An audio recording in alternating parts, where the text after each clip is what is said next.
আপোনালোকে চাবলৈ আৰম্ভ কৰিছে A24 লাইভ ব্ৰেকিং আৰু ষ্টুডিঅ'ত মই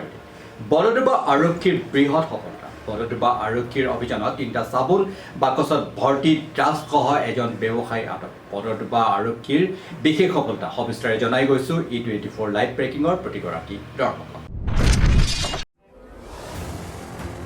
বৰদোৱা আৰক্ষীৰ বৃহৎ সফলতা বৰদোৱা আৰক্ষীৰ অভিযানত 3টা চাবোনৰ বাকচত ভৰ্তি ড্ৰাগছসহ এজন ব্যৱসায়ী আটক বৰদোৱাৰ শান্তি জ্ঞান বজাৰৰ চাৰিআলিৰ গড়কাপ্তানি পথত বৰদোৱা আৰক্ষী থানাৰ ভাৰপ্ৰাপ্ত বিষয়া বীৰেন কলিতাৰ নেতৃত্বত 3টা চাবোনৰ বাকচত ভৰ্তি ড্ৰাগছসহ এজন ব্যৱসায়ীক আটক কৰিবলৈ সক্ষম হয় এক গোপন সূত্ৰৰ পমখেদি ড্ৰাগছখিনিলৈ আনি থকা খবৰ জানিব পাৰি আৰক্ষীৰ সহায়ত ড্ৰাগছ ব্যৱসায়ীজনক পথতেই তালাচী চলাই হাতে লোটে আটক কৰিবলৈ সক্ষম হয় ধৃত ড্ৰাগছ ব্যৱসায়ীজন হ'ল হাতীযুঁজৰ আব্দুল কাছেম বুলি জানিব দিয়ে আব্দুল কাছেমে বহুদিন আৰক্ষীৰ চকুত ধুলি দি বিভিন্ন ঠাইত ড্ৰাগছ যোগান ধৰি আহিছিল বৰ্তমান ড্ৰাগছ ব্যৱসায়ীটোক বৰদোৱা আৰক্ষীয়ে আটক কৰি থানালৈ নি তদন্ত অব্যাহত ৰাখিছে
হয় আজি আমি ৰাতিপুৱা এটা সেক্ৰেটকে এটা ইনফৰমেশন পালো যে তেনেকা 4-5টা বক্স লৈ পেলাই এটা কিবা চোৱা এটা মানে পেডলাৰ ড্ৰাগছ পেডলাৰ এটা আহিব পিছত আমি কি কৰিলো আমি আমাৰ অসম সংখ্যালঘু সংগ্ৰাম পৰিষদৰ এটা হতাহতি দল লগতে আমাৰ বৰদোৱা থানাৰ এই দুজনমান পুলিচক লৈ পেলাই সিভিল ড্ৰেছত লৈ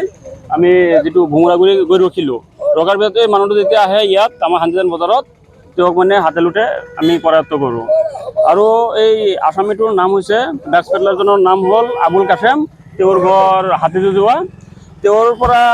আমি ধৰি কিনে পুলিচে সিজ কৰাৰ পিছত দেখিলো ইয়াত 3টা বক্স পালে চাবোনৰ বক্সৰে 3 বক্স মাল পালে